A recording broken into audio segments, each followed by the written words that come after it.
Hello and welcome to another episode of The Adrienne Ross Show, where sports and culture connect. First of all, I got to say, y'all see my cap? See my cap? Shout out to King's Kid Girl. She is a subscriber to the channel, also a member of the channel. She's the one who hooked me up with the fever towel. Also, y'all know during the fever games, I'm waving that towel. Thanks to King's Kid Girl. Well, she hooked this hat up and sent it to me. Fever 20 Clark, Fever 22, and the signature, Caitlin Clark's signature with number 22. So cool. Thank you so much. I wasn't planning on wearing a cap today, but I just had to wear my cap. Oh my goodness. Folks about to turn me into a cap girl. Anyway, I love it. Thank you again. I appreciate you, all the support. Appreciate all of you. Thank you to every subscriber, to everyone who frequents the channel, hits the like button, comes to the live stream, a part of membership of the channel, etc. So appreciated. All right. So I did a video the other day about Cheryl Miller when she was on the All the Smoke podcast, and she just let it rip about how skin color was a part of how Caitlin Clark was treated in the WNBA, in the media, the narratives everyone went with, and she just called it what it was and said it was about race.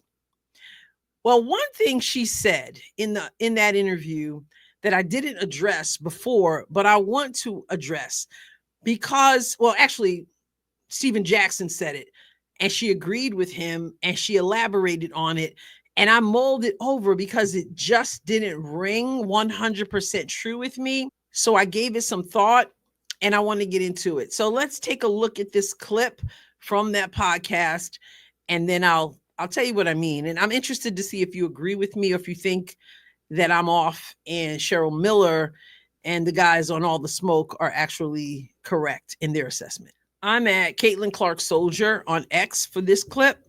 Some of your peers, they will recognize, her game, but they won't recognize her impact. Right. How can you separate the two? It's kind of hard, right? And I used and Jax, you're absolutely right. And I was like, come on, you big dummies. Is she getting hyped? Yes. But she was in the backyard. She was putting in the same time, sometimes maybe more than you were. Right.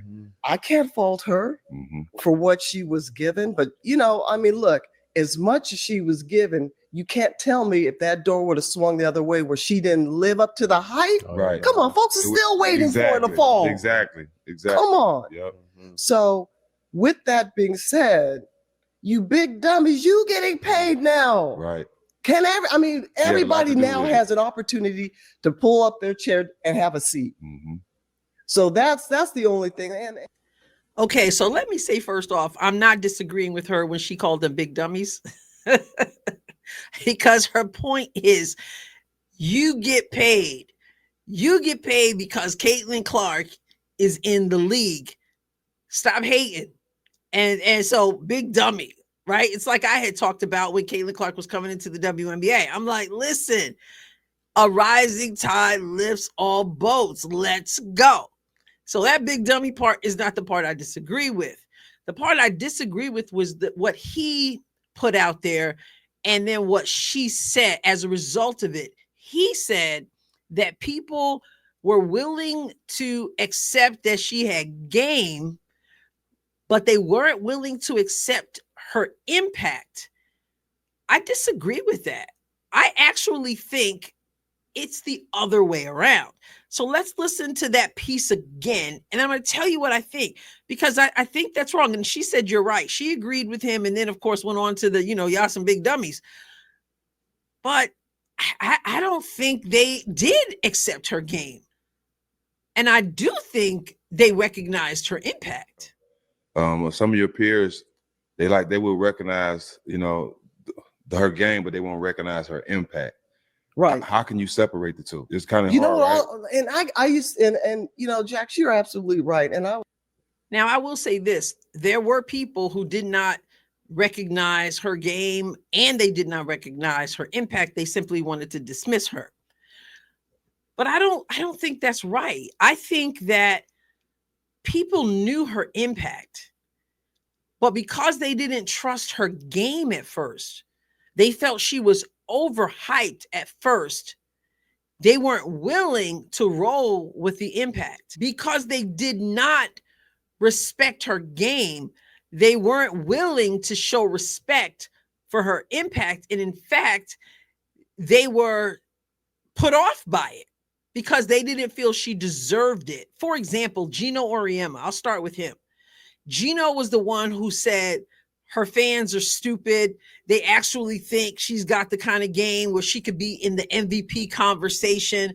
They're delusional and she's not there yet because she's on the wrong team. She doesn't have the right skill set. She isn't physical enough. She doesn't have what it takes in terms of her game to receive the hype, to use that term. I'll say it this way, to receive the attention and the respect that she gets. He acknowledged that she gets that respect from other people. He just felt like her game didn't warrant it. He acknowledged her impact. He just felt like her game didn't warrant it. And so those people who were talking so well of her game were stupid and delusional. Think about the Olympic team, the whole conversation from Andrea Carter to Chiney Ogwumike to Cheryl Reeve, although she said it wasn't her decision, but it had to be part of her decision. You're not going to tell me that you don't consult the coach of the Olympic team. But you heard these people on ESPN and Stephen A. Smith, the same person who probably wasn't really watching that much. You heard these people say you heard Stephen A. say she should be on the Olympic team because of her impact. And all the other people were saying, well, who are you going to take off the team? Who are you going to take? She's not going to get that many minutes. She's not there yet. She's not better than anyone on the team. So who are you going to remove from the team because her game is not there? They acknowledged her impact. And this is what Stephen A. was trying to push and Shannon Sharp was trying to push, saying you got to have Caitlin Clark there because you're trying to grow the game. And the impact, even if she never got a chance to play, her impact is so huge that you are foolish not to add her to the team, particularly because of jealousy and all this other stuff. Stephen A. was strong on that. He would say over and over again, I'm not saying she's better than anybody else there. I'm not saying that she should be skill-wise, but from a business perspective and from a perspective of growing the game, you need to have her on there because of her global impact. So the impact was acknowledged, but they were so foolish as to think that her game wasn't good enough. And so the conversation was from like Andrea and Ogwumike and all those, the conversation was, well, who are you going to move out? Who is she better than? And we already know Diana Taurasi shouldn't have been on there. Chelsea Gray at that point shouldn't have been on there. So her skill was there. For me, I'm like, no, chill out with that conversation. Yes, she should be there from a business perspective and an impact perspective, but her game means she should be there too. I believe she deserved to be there. Now it all worked out. She got the rest she needed, but that should have been for her to decline. But they didn't deny her impact. It was her game that they didn't understand was way up there. Even Cheryl Miller said in this interview, when she coached the All-Star game, she said, I didn't know how good she was. I didn't know how high her basketball IQ was. I didn't know. Once I got close and saw it, I'm like, wow, her game is even better than we thought. So I just, it's a minor thing, but I think it's something that is worth noting. It wasn't like they all agreed with her game. Go back to Kennedy Carter. Kennedy Carter, after her body check of Caitlin Clark, and she went on social media and was talking junk. I prefer the hate and the love and all this. And then she heard that besides 3-pointers, what does she bring to the table? They recognized the impact. They knew they were flying charter. They knew that Caitlin's impact had a huge hand in it, if not the whole hand, the second hand, and both feet. So they understood that part. They didn't like it because they felt like they deserved it, but they couldn't deny it. But what they did deny was her game. So Kennedy Carter, well, other than 3-pointers, what does she bring to the table? And she, along with many others, soon found out. She's not just a shooter. She's a passer. She makes everyone better. She's the coach on the floor. Diana Taurasi. Caitlin's about to come into the league.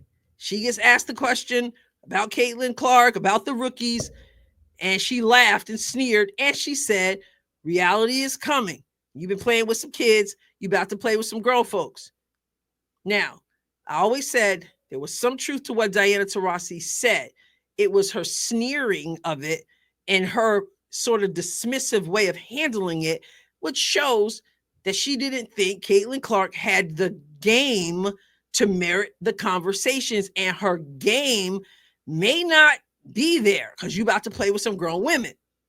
She didn't deny Caitlin's impact. Nobody could. I mean, I guess you could. Some people did, I should say. Those are the people who are delusional.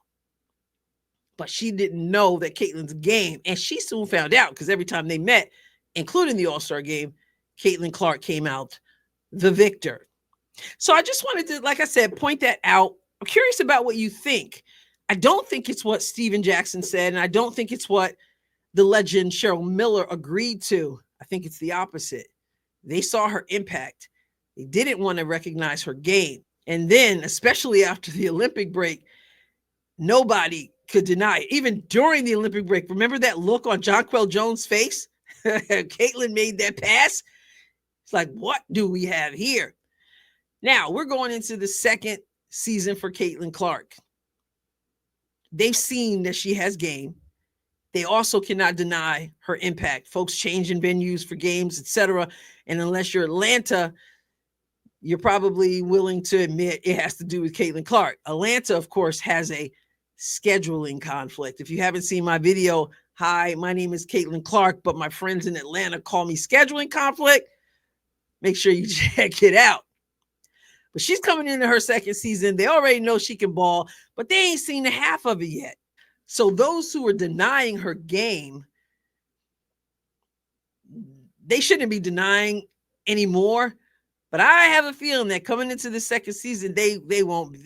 All denial of her game out the window. Her impact already been out the window. It should be fun. And like I've said numerous times, I believe that Caitlin Clark is going to have a certain swagger that we saw in college, but not so much in the first season of the WNBA because it was clear that she was not wanted by many people.